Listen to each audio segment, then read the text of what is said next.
Maybe. I'll call this meeting to order. Thank you all for coming. Would you please rise and join me in the flag salute? I pledge allegiance to the flag of the United States of America and to the republic for which it stands, one nation under God, indivisible, with liberty and justice for all.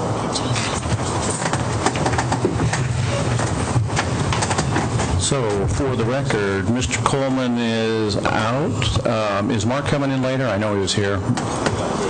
Okay, Mr. Freiberger will be here. Patsy is on what I call leave, a vacation, and Councilman Johnson had a family matter come up, so this time I would entertain a motion to excuse her. So moved. Second. Okay, it's been moved and seconded to excuse Councilman Johnson. Any discussion? All in favor? Aye. Aye. Any opposed? Okay. Next on the agenda is a consent calendar. I would start by, I'm going to pull item B, the minutes from previous meeting. Are there any other items that council would like to pull? Okay, the reason I pulled item B, we had a call. Christine Johnson thought that we hadn't done a perfect job of notating her comments, so we've made changes in accordance with her wishes on that. So you have as a late material the updated minutes. It's not in the packet because we get the packets out early so everybody can digest them. So if anybody would care to move to approve the amended minutes, you got a chance to look at them? And I would say that that's the importance of having meetings here where everything's recorded, because now we can go back and look. And I would say Cheryl has a really tough job. The minutes are a summary, not a transcript. So she does her best, but that's why we get the minutes out there. The public can look at them, and in this case there was a question, so we were able to fix that for her. And if we weren't in a place where we had everything recorded, that would have been a lot harder to do. Mr. Mayor, I'd like to make a motion that we accept the amendments or the changes to the consent calendar to the minutes as presented by you. Okay, a motion was made by Councilman Sandstrom, seconded by Councilman Lemley to accept the amended minutes. Any discussion? All in favor? Aye. Any opposed? And the motion carries unanimously. So we are left with consent agenda A through E, excepting item B. Mayor, I'd like to make a motion to accept consent calendar A through E with the exception of revised amendment D. Okay, the motion was made by Councilman Lemley and seconded by Councilman Owen to approve consent calendar items A through E with the exception of item B. Any further discussion? All in favor? Aye. Any opposed? And it carries unanimously. So now we're down to public comment. Let's see. So here are the rules for public comment. State your name and address. Come up to the podium. Limit your comments to 3 minutes. You may address issues that are not otherwise on the agenda. Remember, you're addressing the council and not interacting with each other or arguing your case. You have one opportunity to speak at the podium. And I wasn't here last week. I did look at the video.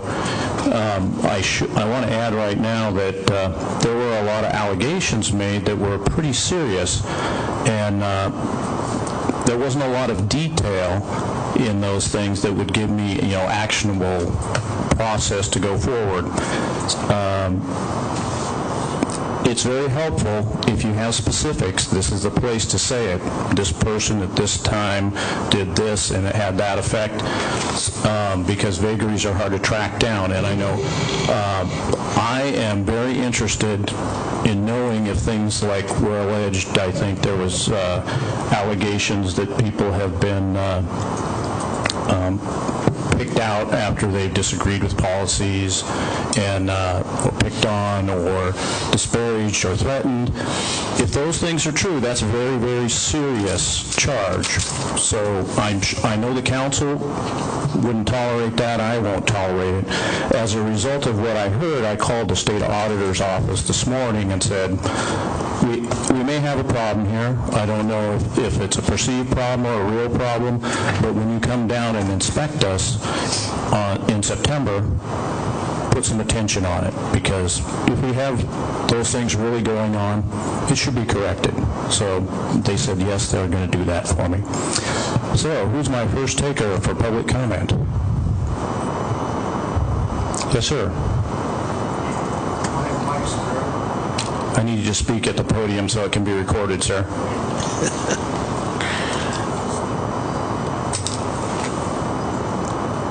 My name is Mike Severa. I live at 1417 East Gateway Heights Loop. I'm here because there's concern about the people that are racing on our street on East Gateway Heights Loop and West Gateway Heights Loop on Portobello. There's no control of traffic at those areas. Obviously, the speed limit is 25. People continue to race races 35 miles an hour, 40 miles an hour, and don't show any concern at all. We have stopped one person, asked him to slow down, and it did work. People have suggested we contact the police department and ask them to come by and drive by. The police have enough to do. I feel that you'll never catch these people speeding. If you have to call them, they'll be long gone at the time. My thought was, let's put a speed bump in, but I was told by a very polite person up front here that there'll never be any speed bumps on the Sedro-Woolley streets. My concern is this, that we have a lot of children that are playing on our block. We have a playground halfway through it. When a child gets hit by one of those speeders, it'll be too little too late, and damage will be done. And I'd like to see what can be done by the city council to maybe step up and put a speed bump on. We have no regulatory signs at all on our block. It's a new area. They're across the way out on the south side of Portobello. There's an existing development that has signs up saying children playing. Those are a slip service, but it's better than what we have right now. My really question is, why can't I have a speed bump on a place where there are children out there? There's at least 6 kids in our block that I know of that play on the street. Kids come up, play on our playground from the south side of Portobello, which is fine. Someone's going to get hurt. That's it. Thank you. Mr. Mayor, may I ask a question for clarification? You may. Are the cars racing in the loop, or are they just going to their homes? Or They're how not is it? racing, they're Just too fast There's for a that couple street? highways that go up and down the street and up and down. They go out of the block fast. Then they come back in the block fast. There's young kids with their Hondas that are zipped up that fly in and out. There's one young man that goes down Portobello, and a neighbor of mine hollered to slow down. He just stuck his tongue out and kept on going. Things like that have got to stop.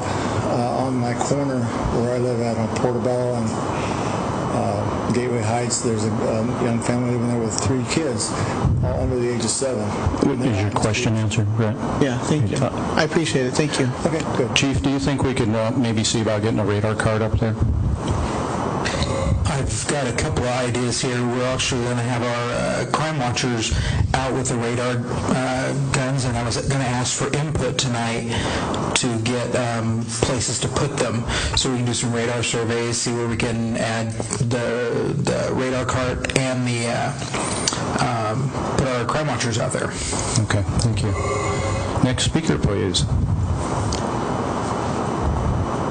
Patsy.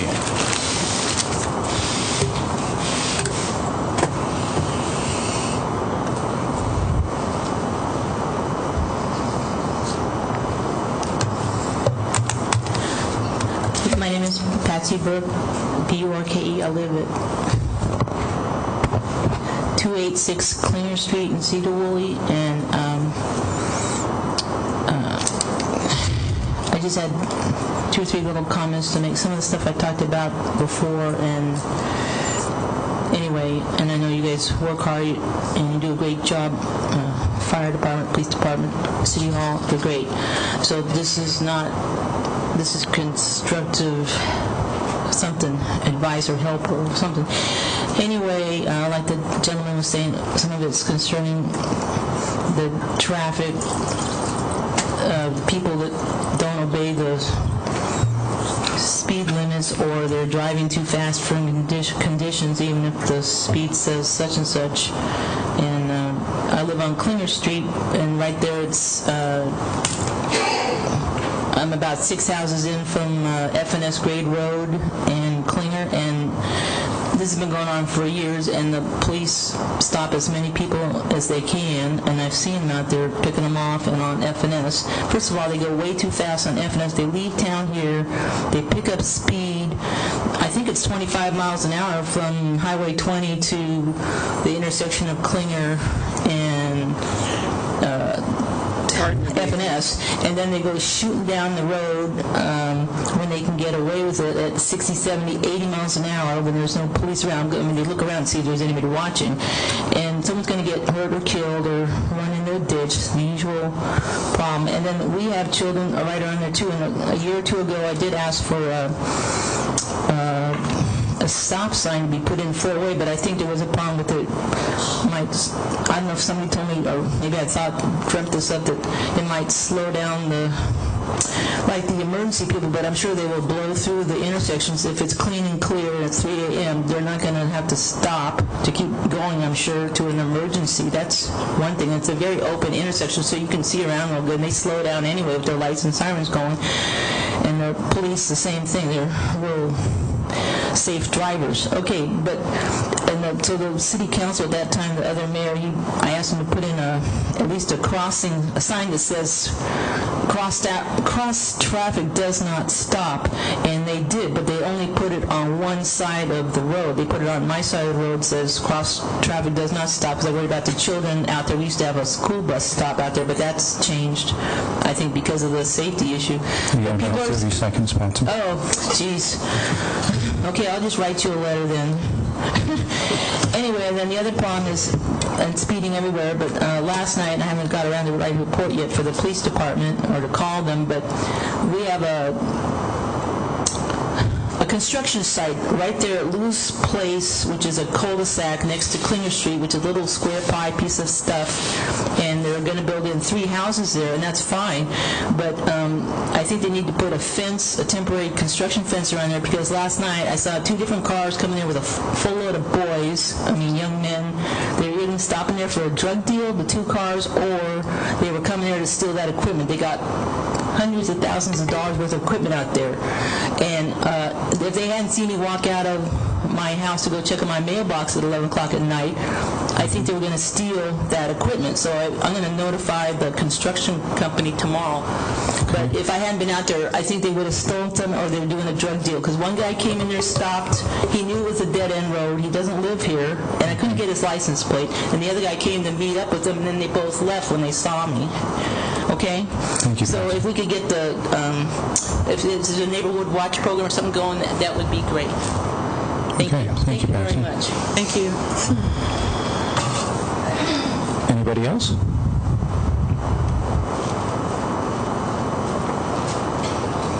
Hello. Excuse my fluster. I'm always running from work to make it to these meetings. So, anyways, I'm here, Wendy Gramberg, 1009 Pulte Road, and I'm speaking on the issue with the library, which we're all so familiar with. The mayor and the city council keep saying this is a proposal or a negotiation, yet your larger communications to the public, for example, in the City Scene magazine, make it appear that this is a done deal. And also, you can't keep saying this is about the students when Lyman and Hamilton are excluded, and they would seem to be the most rural and underserved populations. Concerned citizens who have the courage to speak truth to power stand before you week after week, month after month, and get no response or even a reaction. We are on the right side of this issue, yet we are treated as a nuisance or a bother. I see no concern, consideration, or any emotion from any of you when anyone stands up here and questions regarding what's going on with the Sedro-Woolley Public Library. Please note that public is in the name and title of this library, for decades paid by the taxes of Sedro-Woolley citizens. Excuse me. This is not the mayor's library. This is not the Janikie's library. This is a truly public library, open to all, representing true democracy and a transparent exchange of resources and knowledge. The district library has had 3 years to get up and running. A small, nondescript room with someone to help you download audiobooks does not a library make. Librarians are not voted in. They earn college degrees in library science and serve the broader public. The Sedro-Woolley Library serves 60 to 70 people a day, more in the summer with students. Why isn't the library included on your regular meeting agenda to offer a report, updates, etc.? It is very clear to me that the city of Sedro-Woolley does not value, regard, respect, or appreciate not only its library, but also its librarians. They should be held in the same esteem and regard as other city employees who sit before us at each one of these meetings. If pushing off the responsibility and privilege of the Sedro-Woolley Library to the Rural District Library is the Woolley way, I strongly believe a new way is needed. Not supporting and encouraging city staff or genuinely and sincerely listening to the citizens' concerns, questions, and ideas is no way to successfully lead our city into the future and remain relevant and successful. And I would also like to add, at the community forum held here a few weeks ago, I was very disappointed with some of the behaviors and verbal exchanges I heard from members and citizens representing the rural library. Thank you. Thank you very much. Yes, ma'am.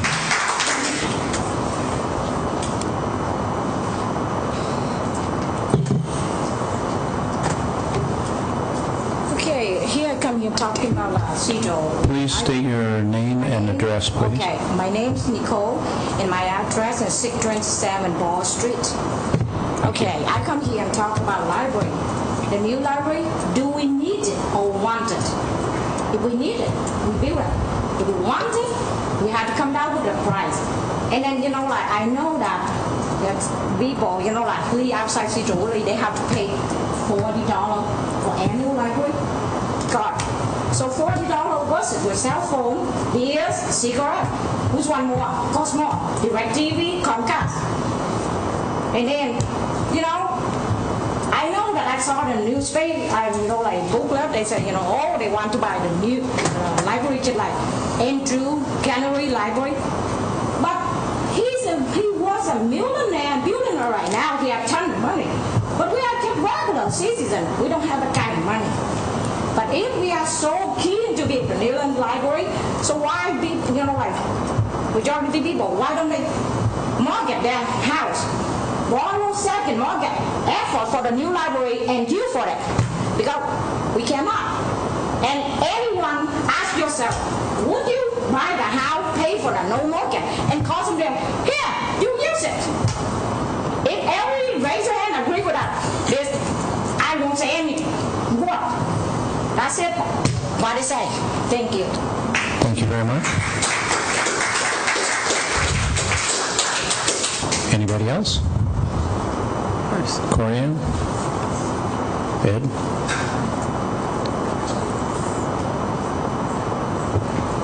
My name's Ed Kugel. I live at 501 Fidalgo, and I'm opposed to the library merger.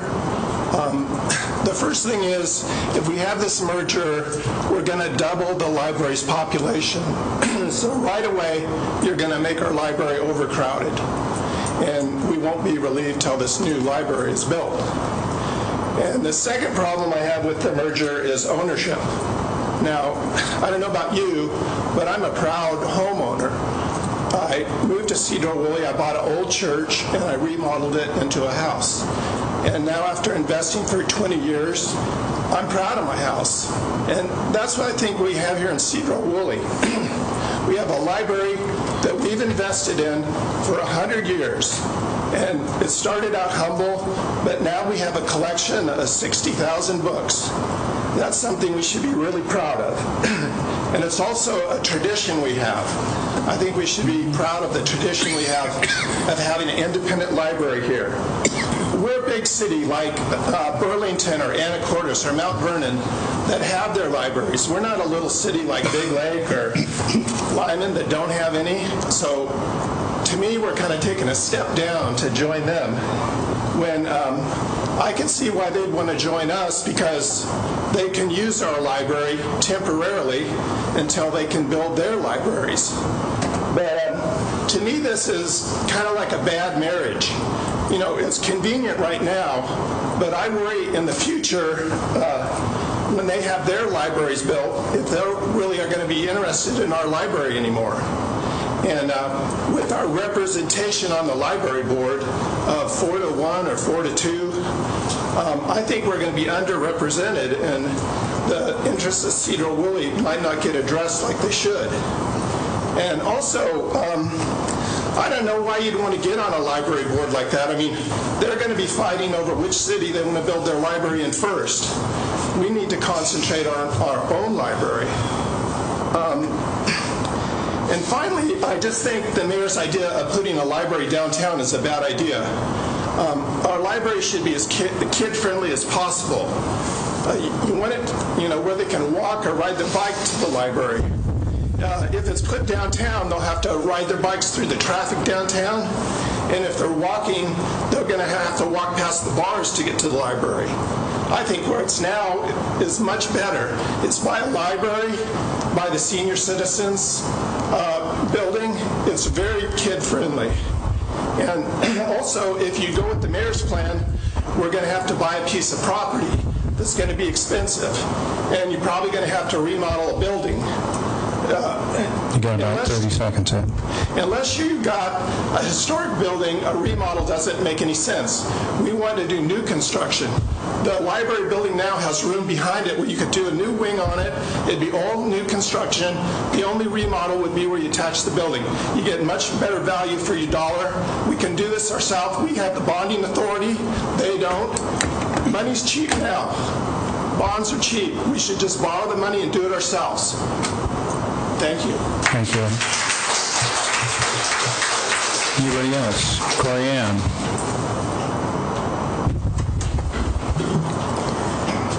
Corianne Jensen, 739 Sap Road. I'm the Vice President of the Arts Council of Sedro-Woolley, and I've been trying to get art at the skate park for a while. I realized that another thing that another problem that should be addressed is the fact that there's no recycling at the skate park, and I see overflowing garbage cans. So my proposal is to, I've been working with Leo from Solid Waste, and I would like to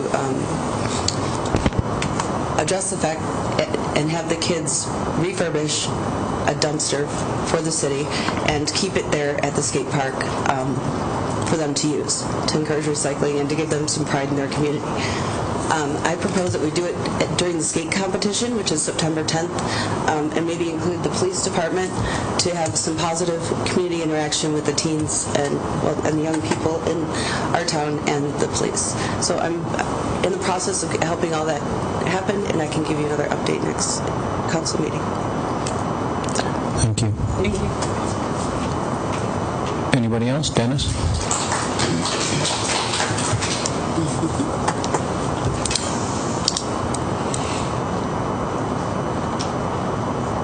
I'm Dennis O'Neill, and I reside at 109 Talcott Street.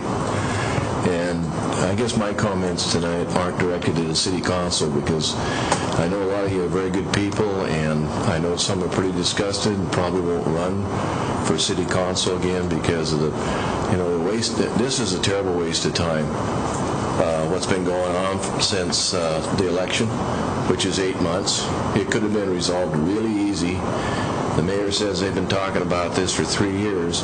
It would have been great to have it on a ballot and have the citizens the citizens decide rather than a few people, even though many of you are well-intended. And I don't know, the rest of you, I don't know where you're coming from, but my comments are basically to all these people out here is if you don't like what's going on, get your neighbors registered to vote.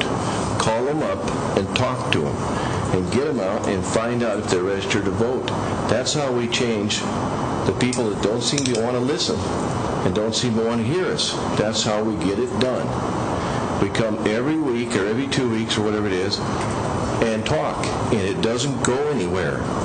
We don't get any feedback, and if you call in, no insult to Aaron, but if you call in, a lot of people are getting directed to the city attorney rather than your councilman. And I don't think that's appropriate because Aaron in his position has to be more positive towards the library consolidation, and there is some advantages to it for sure. But the people should be able to make up their own mind what's important to them. Before I ever came here, you lost the Carnegie building, which was, they could have easily gone somewhere else, I think, with that stadium or whatever they've got, a field house they've got over there. It didn't happen. And the people around then are gone now. And this is undoubtedly how it occurred. A few people made up the mind for everybody else, and they got away with it, basically. So if you don't like what's going on, get down and get some of those registration. We had some in the back about a month ago. I don't know what happened to them, but get your neighbors to register to vote. You know, a few of these people are going to run for election, and we know who's favoring it, who's listening, and who isn't. And if you don't like it, get them to register to vote. You know, I mean, most of the folks that ran last time, there was like 20% of the registered vote, or 20% of the public that are registered to vote, or maybe 40%, but only like 10 or 15% of them actually voted. You know, you can't change politics, but you can change people. And everybody's got a different take on this thing. So you come down here and you talk, nothing's happening. They listen, but you don't get any feedback. Okay, you need to finish up, Dennis. When you call in for your ward person, you get directed to the city attorney. And that shouldn't be happening either, because the only chance you have to talk to your representative is by phone, and you should be able to talk to him directly. And if they don't have time for your call, elect somebody else. Thank you. Appreciate it. Thank you, Dennis. Anybody else for a public comment? Carl? Mr. Mayor, what's the duration of comment, please? 3 minutes. Thank you. Name and address. My name is Carl. Name and address? Yeah.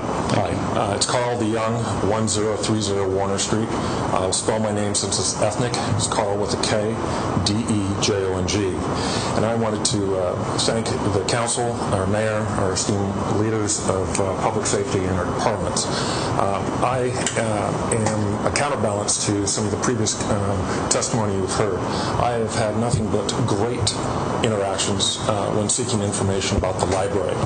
I also would like to point out that in your packet on page 27 and 28, or in Aaron Berg's memo about our vision statements and missions as a city, I would direct you to page 2, which talks about infrastructure investments. And right there is a bullet point. It talks about designing, funding, and building a new library with makers space and STEM laboratory.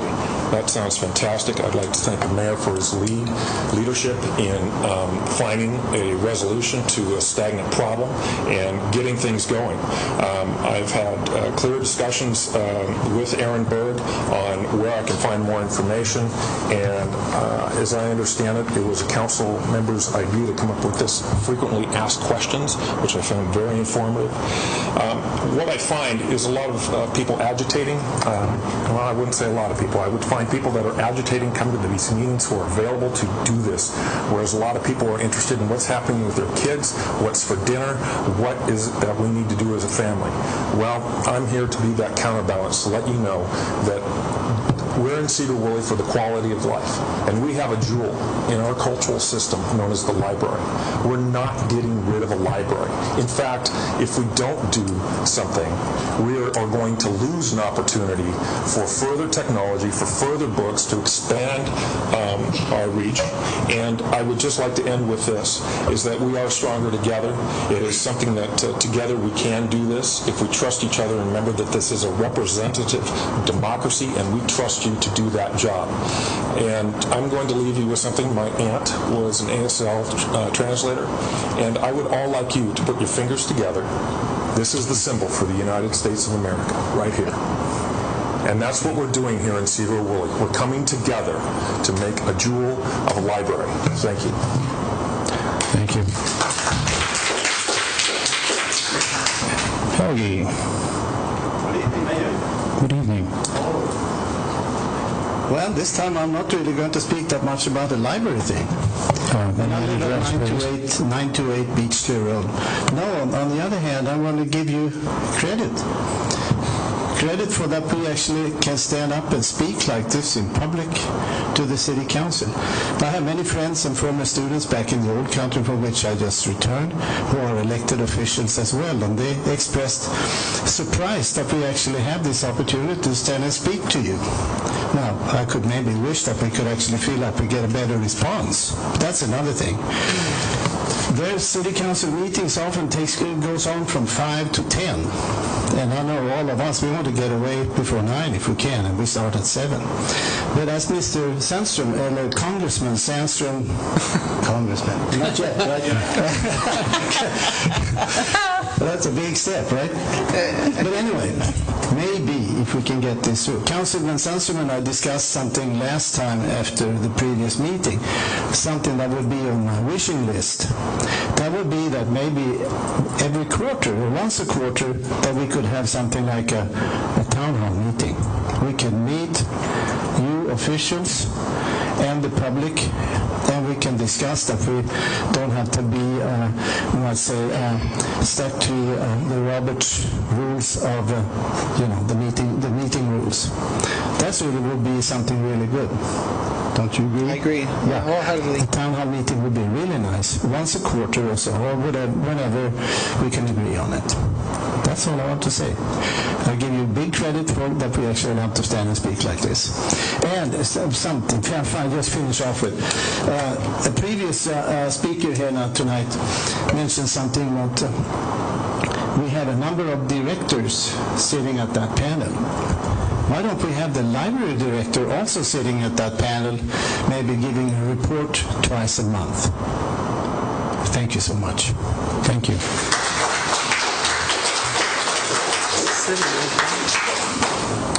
Anybody else tonight? Okay, at this time I'll close the public comment period and we'll move on with the agenda.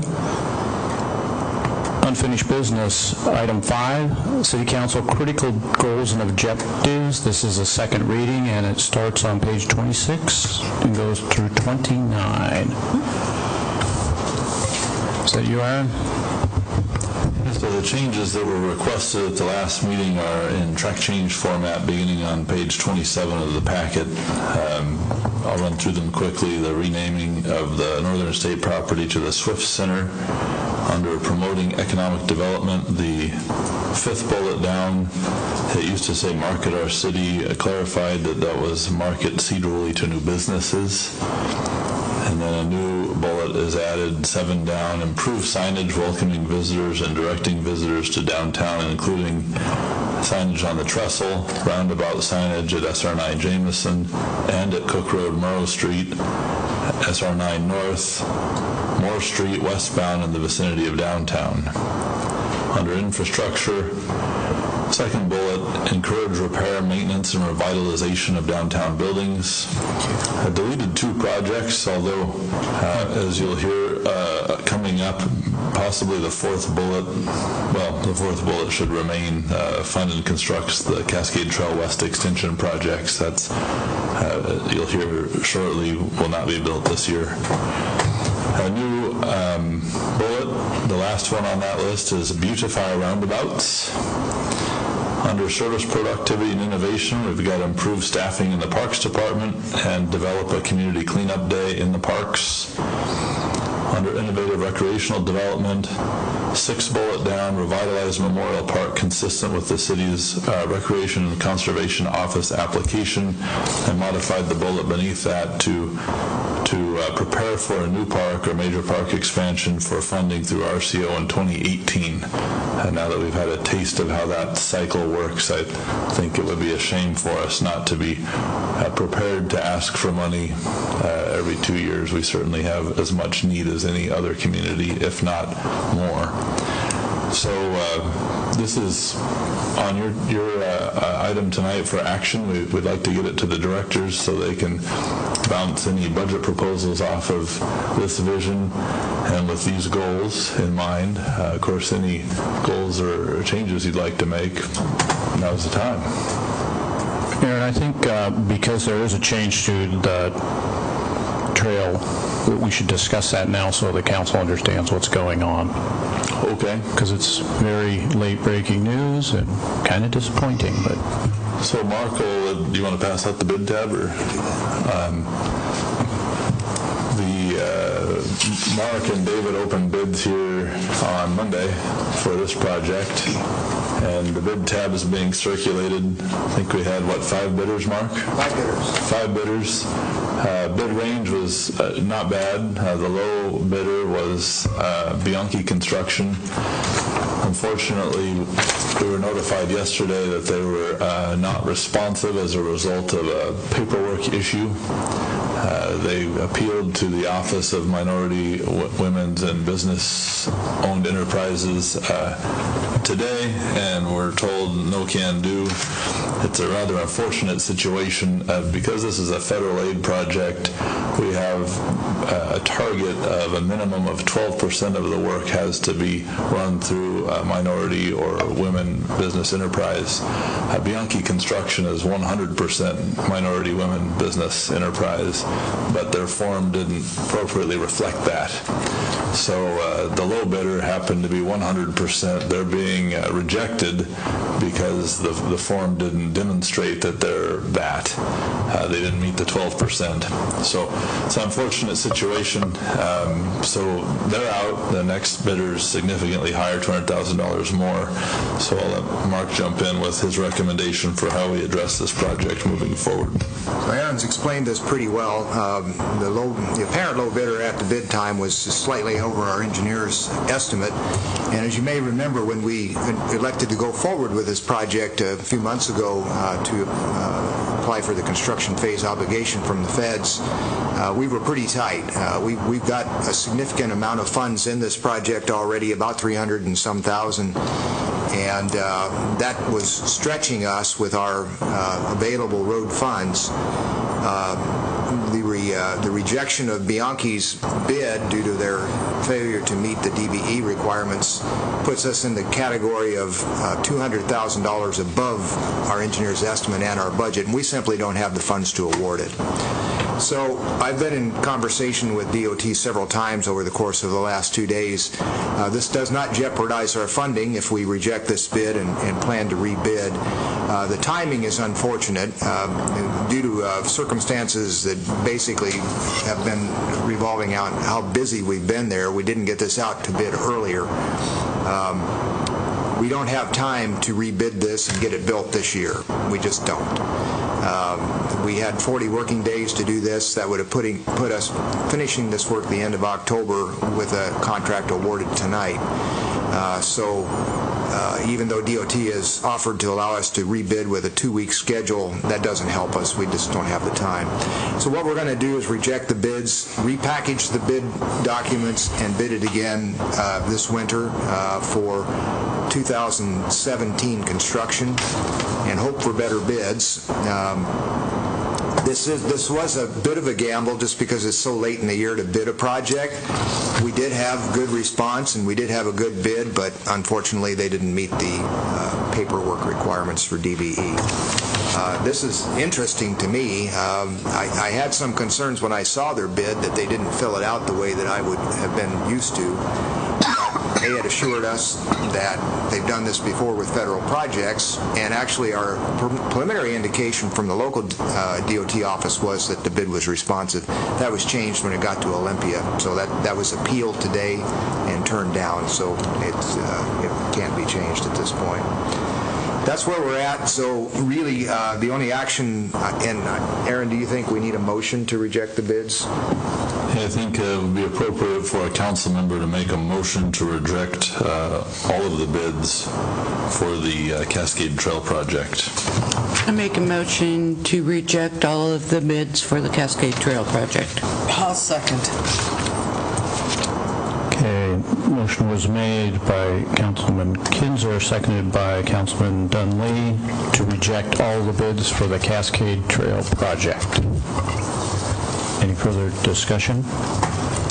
I would like to say that what a tragedy. We have an office that's designed to help a target group of people, denying that exact group because the paperwork glitch, and presumably costing us more in the future. We don't know that for sure right now, but that's just a shame, and we should think about that in our daily work. I mean, I really think somebody should have stood up and said, well, we know this isn't right. Oh, they didn't dot the I, whatever it is. Okay, all in favor of the motion? Aye. Aye. Any opposed? Okay, so I sort of got us out of order there, but I thought it was important for you to understand why I think that critical goal should stay in our critical goals. Okay. So now, coming back to the second reading of old business on the critical goals, I think that a motion to approve that should specify, with the exception of the lined out Cascade Trail project.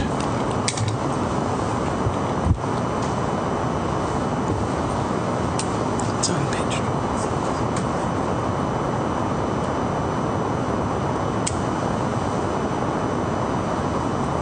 So I'm looking for a motion to accept the goals dated 24 of August 2016 to include the Cascade Trail project. Right. I move that the City Council to adopt the updated City Council update critical goals and objectives as attached, with the exception of unlining out fund and construct Cascade Trails West extension.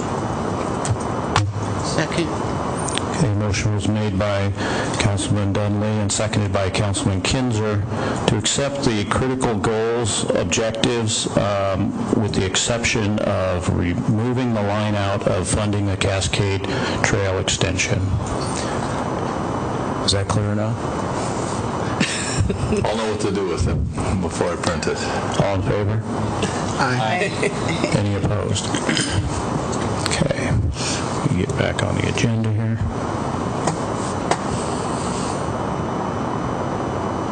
Okay, computer glitch. Sometimes these things are great and sometimes not so much. Well, Mr. Mayor, the next item is the animal code. Okay, item 6. I wasn't asking for help. Page 30. Item 6, page 30 through 38, animal code update. This is a second reading, so we'll be looking for a motion. And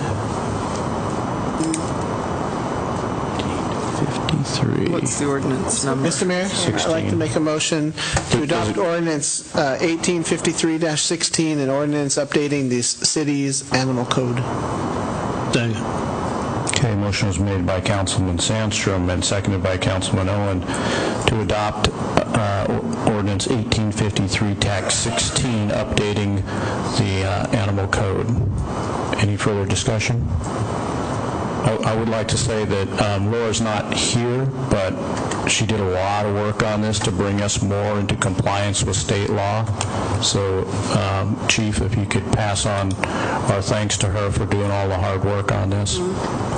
Nobody else would have done it, and it's important. I have I have a question, actually. Yes, I thought there was something on chickens for, like there's an ordinance for chickens here. Is that not included in here, or is that somewhere else? No, that's somewhere else. Yeah, the chickens are addressed in our zoning code that deals with backyard animals for lots that are smaller than 40,000 square feet. So chickens, dogs, the number of dogs, cats, small animals, guinea pigs, hamsters, etc., rabbits are all listed in that section. Once you're over 40,000 square feet, you can have a hog farm. Does that satisfy you, Jimmy? Yeah, thank you. Okay, all in favor? Aye. Any opposed? And it carries unanimously. Thank you, council. Committee reports. Chief Tucker. As I said a little bit earlier, we're looking for some, input from council and anybody in the public on some good places to set up to do some radar. We have every place in town, everybody's got a speeding story, but some particularly problem areas, if you have one or you're getting reports of it, let me know. Like I said, I went out this afternoon with my record sergeant who is working with the crime watchers, and we're going to set them up with a radar unit and an unmarked car to go out and menace speeders and give us some feedback on when we can apply more traffic officers out there, regular patrol officers to write some tickets. But just a car out there that looks like a cop car with somebody shining a radar gun on them is going to do a lot of good as well. So give me that input if you've got it. The radar trailer right now is sitting out in McGargyle. We're going to leave it out there for a couple more days, bring it in for a charge up, and then get it out there first thing next week and another place. So Sergeant Harris has got it set up for that. We got a lot of people out on vacations right now, military duty. We got ongoing military duty that keeps interfering with getting some stuff manned up. We're running a little bit short-handed, but we're going to hopefully get through September and get people done with their military and some vacation stuff done. Tomorrow night, Heather Sorsdahl had arranged with a Girl Scout troop to come in and paint the weathered bench out here that's a memorial bench for one of our previous police chiefs, and I believe they're painting the one out back here as well, and the picnic table. So the girls are going to be out there, and we've got paint and paint brushes, and the girls are going to get to spend some time with a female officer and get asked her a ton of questions and work with her. So it should be a real positive thing. If you come by and see a bunch of kids out in the parking lot painting, stop by and say hi. They'd probably love to see you. Last Thursday we had a department meeting and some training. The focus of our training was some worst case scenario type stuff. We're looking at developing an emergency plan for City Hall, the police department, kind of an active shooter type plan for like the schools, and we're using the same basic format as the schools, a lockdown, lockout program that they're working on. And we actually had some old beanbag rounds that we were firing out here in the back parking lot. And some people that have never gotten to fire a firearm actually got to fire a little beanbag round out and shoot the wall. We couldn't use them for anything else. They're old and expired. So we had those out there. So if anybody says, hey, I saw the cops out shooting in their back parking lot, it's all true. And there's probably a divot or two in the wall out there. Todd hasn't said anything, but you may not have noticed. The mayor and Aaron and I, we started negotiations on our contract, so that's gonna be probably once or twice a month for the next 3 or 4 months, working on contract negotiations for our guild members. And we just this afternoon got our new patches in for our uniforms, so they're all in, and we're going to probably make Roger Anderson happy at the Sparkle Shop, getting a bunch of uniforms in and getting new patches sewn on starting tomorrow. tomorrow. This uniform's going in tomorrow to get new patches sewn on. Hopefully we get a bunch of those on. We're just looking for just that whole new look, new identity for our police department. And with that, just making more of a contact with the public, talking about the skateboard park. Make sure you have my email address before you go. We can connect and work something out. We've got patches and we've got little stickers for the kids that have this logo on them. We've got a big logo like this on the wall in our squad room. And we're just kind of rebranding, I guess, is for lack of a better term. And spend a little more time on Facebook and managing social media. We're in that area of, the small town, small city transition, and getting information about what we're doing is important, and it's more and more important, every day. And something the mayor had mentioned, it's a good idea to bring up. You may have heard about some of the coffee cards that we got, that we were given after the Lucky Teriyaki things. Morgan Espresso just gave us a whole handful of $5 coffee cards. We really can't use those. That's basically taking a gratuity for us. So Sergeant Harris, my day shift sergeant, came up with an idea of using those for an attaboy, attagirl kind of something that the officers on the road, when they see something, that they can basically give somebody a, hey, thank you. And Jason compiled just a few of the things. Some of them are just things that struck the officer and how the person they interacted with as an appropriate gift. That one lady was picking up garbage in the street in the Memorial Park just as their normal thing, and they brightened up her day. Another one, a person witnessed a burglary, followed the suspect, called us in on him, we chased him down and arrested him, and nothing else to give him. We gave him one of our coffee cards. We had, this one's one of the more, this is probably the best use of it, I think. Officer stopped a lady for speeding. She was having a terrible morning. She had two little hellions in the car that were screaming and yelling. And when the officer said he was going to give her a break and gave her a coffee card, I think she just about started crying, thanking him. I think she wanted to give him her kids in return. But there's several things like that the officers have used. And another business came forward about the same time, and the Sunset Car Wash gave us a whole bunch of car wash coupons. And we're going to do the same thing with those. We talked to Harry at the Sunrise Car Wash, and he says, hey, I gave you those. Are you guys going to use them or what? And we got his permission to do the same program with them. And it's just a good connection for us. We have great support in the community, and when we walk up to a window of a car that we stopped, sometimes it's nice to not be giving them a ticket. Sometimes it's nice to be giving them a, hey, thanks for doing some right here. We still like to arrest people, don't get me wrong. That's kind of fun for us. But those people out there that need maybe a more positive influence, that's what we're using this for.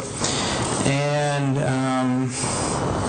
that's all I got, Mayor. Okay, so pay attention out there. You might win something from the police besides a ticket. Before we move on to Todd here, Tucker, anytime after September 12th, your crew is I'm more than willing to have them sit in my alleyway behind the fence about 2:35 in the afternoon. Kind of getting those kids that getting out of school, getting anxious. Did you see 5 of us out there in the alley behind the business out there arresting the DOC guy who escaped from Pasco? When was that? Yeah, we were secretly doing that right in your backyard as well. But yeah, we'll be out there back as soon as school's back and out terrorizing the children who are ripping out of there. They get stupid. Oh yeah. I think that's their default setting. Teaching them everything. So. Sounds like Rick's harboring. I don't know. Did the cookies go over well? Oh yeah. Okay. Yep. So I'm at the farmer's market buying cookies for the officers today. The fire department had a rough day, and so did we, and cookies made it better, so we went down and bought a bunch of cookies and ate them. Did you get any, Todd? Probably not. Todd's still having a bad day. So. Now you just made it worse. He missed out on cookies. I have two more for you, actually. Cookies? No. That would be awesome. Well, we've been hearing lots of complaints even in here about Ferry Street, and so I would assume that would be a good location, just on Ferry Street, people speeding. And lately I've been walking up Highway 9 at night, and the trucks that come down there it's pretty crazy the amount of trucks that come through there. Yes.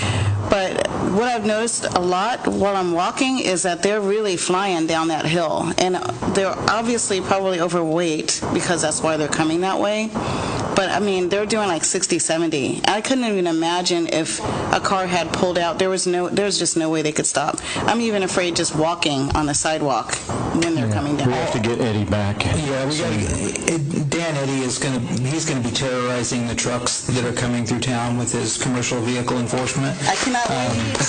And it'll be a real valuable thing for the city. But all of the complaints we've been hearing about speeders, I've been out fishing on FNS Grade Road for speeders since 1992. Nothing has changed out there. We go out there, we fish that hole out, we get them all slowed down for a week, 2, and I could probably go out there tomorrow and write another set of speeding tickets to the next generation of people that are out there speeding. Okay. It's an ongoing problem. Todd? Yeah, like you said, we did have a rough day today. We had a CPR call on a young mother with children in the house, and it was not a successful save, so it was pretty tough for, obviously, the children and family, and, of course, the firefighters that have to deal with that. So that was a rough day. We have a lot of training going on. We have the driver simulator coming in, so the firefighters will be practice driving in a simulator. We have 4 firefighters going to a fire officer class, and because we have 1 fire officer retiring this year, and 2 or more are qualified to retire, so they might be turning in their hats too soon. We have 2 firefighters going to a hazmat tech course, and I will be still kind of a leader in that area in the county. We have more techs on our department than probably combined all the other cities, so that's something for our department to be proud of. The crews are out still doing hydrant maintenance and out doing their annual fire inspections still. The Sedro-Woolley has their annual burn dance coming up October 1st, and this will be their 26th year. Over 25 years, they've raised for the Burn Children Foundation $280,000. So that's by far one of the biggest contributors to the foundation. So that's something for them to be really proud of contributing to that magnificent cause. So that's all I have. Thanks, Todd. Mark? Yes, on your desk tonight is a late materials request. I'll just run through this quickly for you.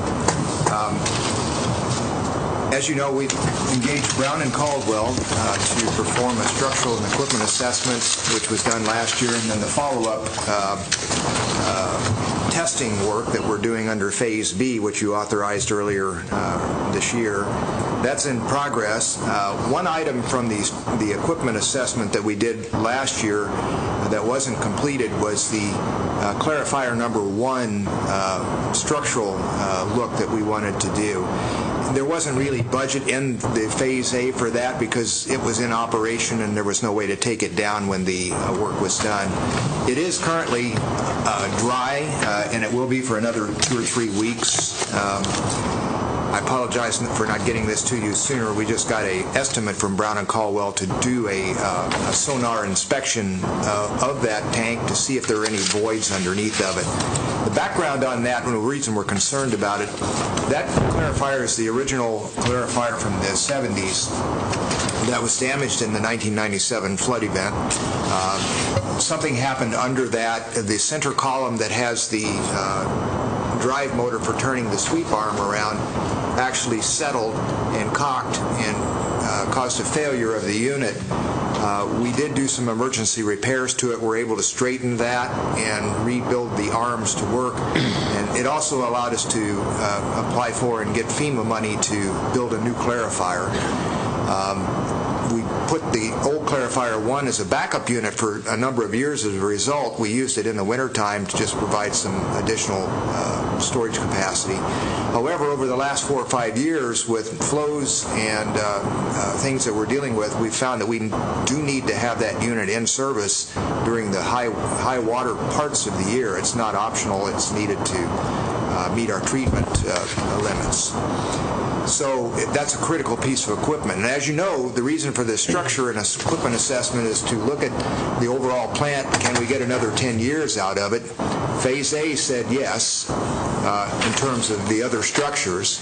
Phase B will tell us if we have any issues in terms of our treatment limits that we need to address by some tweaks in the system. We'll know that in January of next year. But we do need to answer once and for all, are there structural things in clarifier number 1 that might prevent it from continuing to act as the backup unit that it has? So what we're proposing to do is amend Brown and Caldwell's contract to add in this additional structure inspection work. They came up with a quick and dirty estimate of $20,000. I've put a limit of $25,000 in here for this. I hope it's significantly under that. I don't want to spend that much on this, but it's a question we do need to answer. That's a rather critical piece of equipment down there. So my request is for you to authorize the mayor to execute amendment number 2 when I have it prepared, under $25,000, to have them do that work in the next 2 to 3 weeks while the unit is dry. There's a motion on page 2. Someone cares to make that. Yes. I move to authorize Mayor Wagner to execute amendment number 2 to professional services agreement number 2015-PS-18 with Brown and Caldwell Incorporated of Seattle, Washington. Add non-destructive testing and evaluation work for clarifier 1 to the phase 2 services for the Sedro-Woolley WWTP structure and equipment assessment project in the amount not to exceed $25,000. Second. And motion was made by Councilman Cornegay and seconded by Councilman Lemley to authorize the mayor to execute amendment number 2 to the professional services agreement number 2015-PS-18 with Brown and Caldwell Incorporation of Seattle, Washington, adding non-destructive testing, evaluation work for clarifier 1 to phase B services, etc., not to exceed $25,000. Any discussion? All in favor? Aye. Any opposed? And it passes. Thank you. Thank you, Mark. Did you have anything else? Just an update on the projects. Jameson is moving right ahead. If you've been out there lately, you've seen that the first lifts were paved a couple of weekends ago. We do have scheduled for Friday and Saturday to finish the paving, the final paving, and that will essentially complete the project physically, other than striping. They'll be working the following week doing the rest of the cleanup, the backup of the slopes, putting the topsoil in, and the rest of that. But we're getting very close. We do anticipate that around the first week of September they'll be done, other than the pavement markings. They're a special plastic type marking that take 20 days to cure for the asphalt, so we'll schedule those to come back about the 26th of September and do that, and they'll have a one-day period where they use single lane traffic like they're doing now to finish that. Today they poured most of the splitter island curbs that go in and out of the roundabout. They'll finish those up tomorrow, pour the red concrete on tomorrow as well, or Friday. I'm not sure on that just yet. We're meeting in the morning to talk about it. But it's coming along well, looking good. Most of the hardscape was installed today. They'll finish that up in the next day or two. And yeah, it's looking like a pretty good project. The PED signals are up on Ferry Street. That was the last item on that contract to be done. I haven't seen them operating, but I'm told they're working well and are an enhancement to that particular location. We talked about Cascade Trail. Fruitdale Road, we did submit the TIB application that you authorized at the last council meeting, and that went in. The ask is about $1.6 million from TIB. It's about a $2 million project altogether with the matching funds. Counting the design phase, it's about 2.4, 2.5, something like that. So we're going to anxiously await the results of that in the third week of November. We also submitted for an overlay on State Street, which will go from basically Rita to 4th. Part of that is already done, the work we did in 2012, I think it was. And then also on West State Street from Highway 20 to Maple. That's basically where we're at. And if you've been around the south part of town, we completed our chip seal program for the year. Looks pretty good. I drove it with Nathan today. As with all chip seals, it looks kind of rough right now. The rock's on there. It takes a few days for it to cure and break, and then we'll go out and sweep it, and then it'll look like our other streets, and I think it's a good enhancement. That program's been pretty successful for us. We do the pre-level and we do the shoulder work, and then the county comes in and does the actual chip seal work. We're going to do a bunch more of that next year. That's part of the budget proposal you'll see. And we also did Heather Lane, which is one that had been a sore spot for some years for the residents. We did the pre-level work last year and did the chip seal, and I think it looks pretty darn good. We'll know once it starts raining if the drainage issues are fixed. I think partially they are. Some of it's endemic to an inadequately designed system. That's all I have there. So I just want to say I've been sneaking out and walking on the sidewalks on Jameson with a big smile on my face because they look great. And as disappointed as I am that we're not going to get the trail project done this year, you guys have done so many great things. It's a problem for Lynn because now people are speeding on Ferry because we've got a nice street there, but we'll take care of that another way. Thanks for all the work you guys do. Guaranteed employment. Question for Mark. Yes, just curious as to, as the crew came off Hain Street down Pacific, why they go like this with the asphalt truck and make all those nice squigglies down the road. Yeah. One of the crew just having fun with the truck, or was there a purpose for doing that? I can't explain that really. That's in the realm of contract. I mean, I was a contractor myself for 20 years, and I'm sure I did plenty of things people wondered about. In fact, I know I did because my specialty was doing downtown streets, deep sewers, and so I created a lot of fans that way. May I ask Mark a question also? Every time we hear about the trucks coming down on Highway 9, I ask about, I've seen in a lot of places now on Highway 9, I think even up by heading towards Canada, but the little white rumble strips at the 35-mile-an-hour change, is that something we can get on that road? Just to remind people, the sign may not do it, but those a few little dit-dit-dits might wake them up, hey, we're slower. We've actually requested that for Highway 9 and Sedro-Woolley, and you've reminded me to check with them again, but we made the request, and their response was positive. We just haven't seen them actually doing anything yet. But yeah, I'll remind DOT we're still. Is that the same case with the light out there at Cook Road and 20, the restriping so we can have a straight-through lane and a right turn only lane? Yeah, that should happen next year, actually. DOT is in the process of designing a upgrade to the railroad crossings, including the one at Ferry Street, and we've requested that they add that in to that. We were hoping to get that done as a part of our work this year, but there just wasn't any way to get it all together in time. So, but they do have that work scheduled, those signal improvements scheduled for 2017, and so I anticipate that we'll be successful in getting that done next year. Okay, thank you. Aaron? So I think the last page of the packet is a letter from Washington Finance Officers Association to me. Just wanted to call your attention to Patsy having earned the Professional Finance Officer Award for the 8th year in a row. And she's not even here to take the credit. You know, the funny thing was this letter is dated June 29th. It was mailed to me without postage, and it arrived about a week ago with a big stamp that said return to sender for postage. So I'm thinking that's a finance director trait. You know, they're cheap. So they ship them out, and they hope the post office lets a few get by for free. Between June and now, did postage go down? Yeah, I think did it go down a penny or something? 2 cents. 2 cents, yeah. Wow. The mayor and library trustee and library director and I had a meeting with the library district here on Monday. I think this was our 4th, if I've counted correctly, our 4th negotiation session. Just wanted to report that it occurred. A number of topics were presented for conversation. I don't anticipate that you'll get another report until after the district's next board meeting. There were several issues that are pretty significant, and their team needed to go back to the board to have a conversation with the full board before they can come back to us. There were a number of issues that were significant for both sides, and it's really a meeting where we were addressing some pretty fundamental issues of concern that we need to understand if we're going to be able to move through, at least in concept. So that occurred.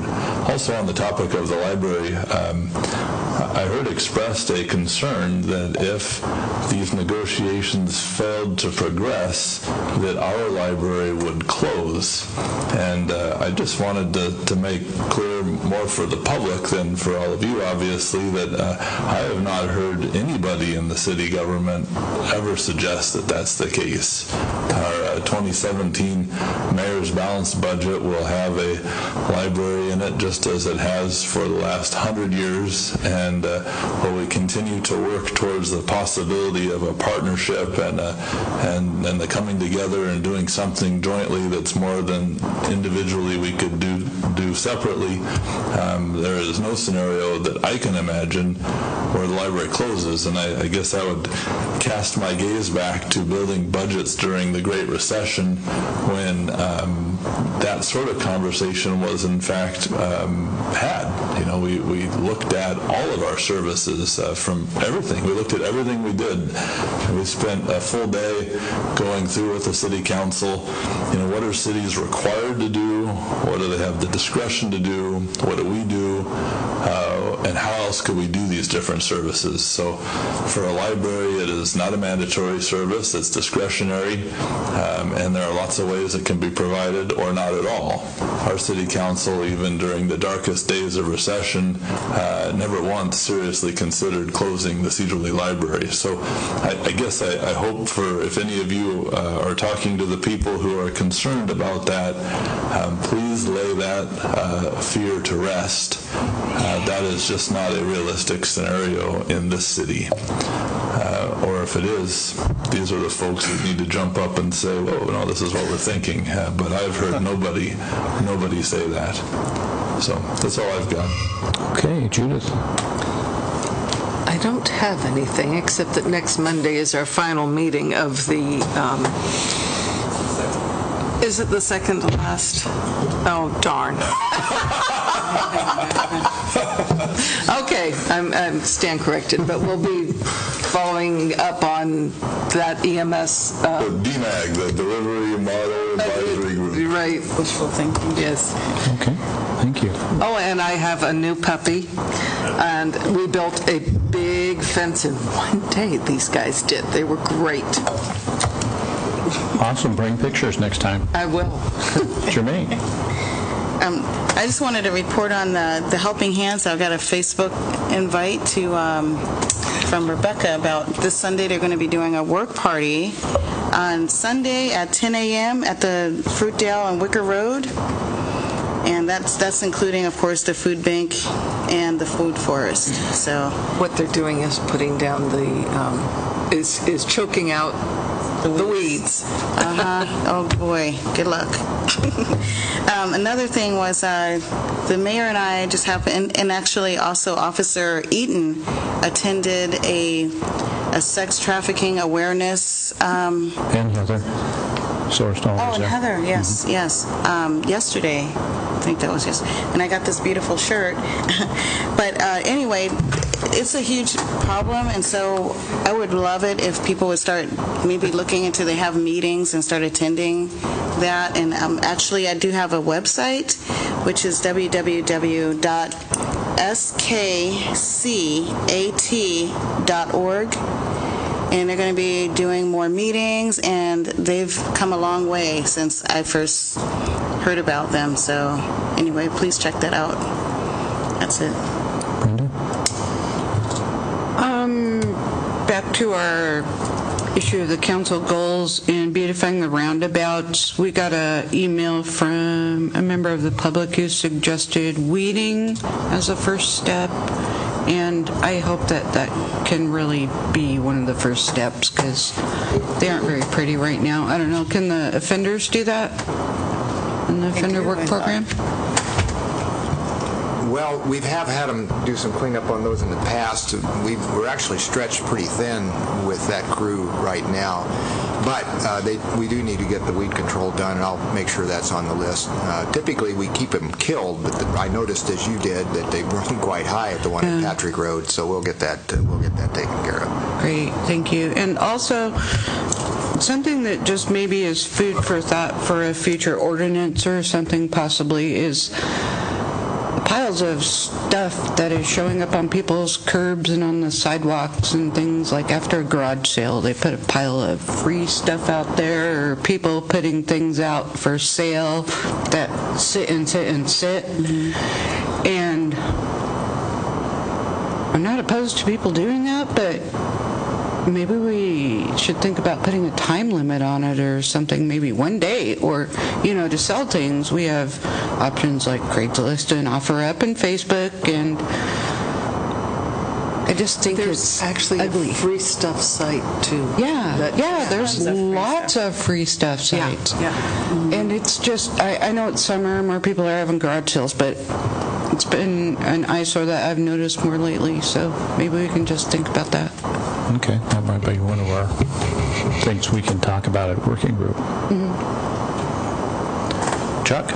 Yeah, I just wanted to thank Brenda Dreisaitl for doing such a fine job in your absence last week. And I concur. Also, I had a little medical procedure done last week, and I had the great pleasure of having her prep me for my little experience. So thank you, Brenda. You're welcome, Chuck. Rick? First off, kudos to Patsy. It's great. She's been here a long time and a real mainstay in our financial affairs, so congratulations to her. In 2.5 weeks is Sedro-Woolley's Founders Days activities. Kevin Loy has planned quite a skate park event here on Saturday the 10th. On Sunday the 11th, there's going to be a car show at Riverfront Park. The Chamber is providing a lunch. No? The music, yes, thank you. Carolyn will kill me on that one, won't you? Yeah. The museum is they're selling for $3 hot dog, chips, cookie, drink. Weather permitting, hopefully we'll have anywhere from 150 to 350 cars. Hopefully we'll have 1,000 people down there looking around. The Helping Hands Food Bank is the benefactor to the funds we raise from that event. So hopefully the more people we get, the more people buying raffle tickets, the more cars we get, the more benefit that the food bank will get. So tell your friends if they got any car they want to enter in the show, we'll take them all. We usually distribute over 100 trophies to entrants and things, so it's a big show, big event for the community. And maybe on Sunday at about 4 o'clock, Chief Tucker's crew could be on the north side of town and leave River Road alone for a half an hour. You guys are bad. Hopefully we'll have a Navy helicopter there. That's still in the works to see whether we can get a flyover. For that. Yeah, acknowledgement. It's the 15th anniversary of 9/11. We're hoping to have some acknowledgement to our community service personnel, police officers, fire personnel, veterans, things with that. So hope if you got nothing better going on that day, if you're in town, come by and enjoy a good show. Also, congratulations to Patsy. I think besides the questions of what exactly is our roundabout that's at the Dunlop and Fruitdale, I wonder, since it was a pilot, if we can increase those little traffic calming circles to the corner of F&S Garden of Eden and F&S and Jones Road. I mean, it's just, a solution. I mean, they're probably speeding between the two little humps, but I think it does a pretty good job. I know I've heard happy comments for the one that's existing already. So that might be a solution to that F&S problem. And then last, Helga brought it up, and last time we had a meeting, I spoke with him. I loved that meeting where you could talk openly with people. I know we have our workshop, and it's sort of similar to this sort of thing. And I think if we take 2 or 4 out of the year of our workshops and turn them into a forum where we can have that sort of conversation, people could ask questions, whatever you want to call it, an open house.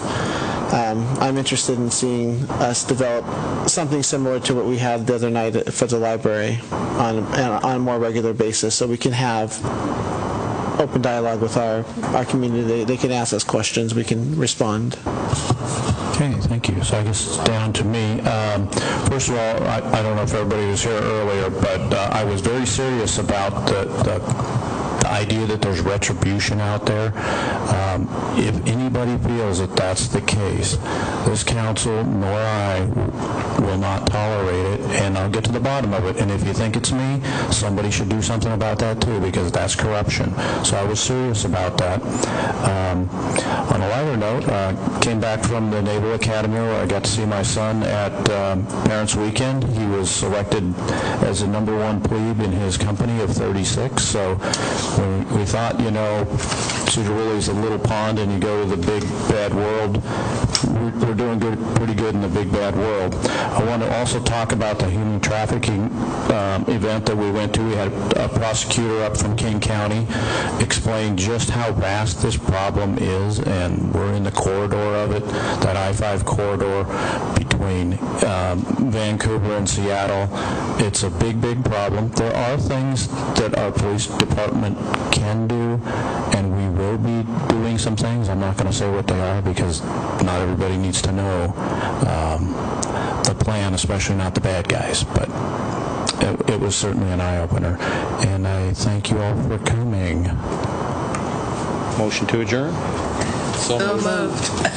And we're adjourned at 8:20, and it's steak night at Bullpen, $9.95. See, I'm advertising for them. That's where I'm going to be. Have you met the new owners? Oh, my goodness. I don't think I have.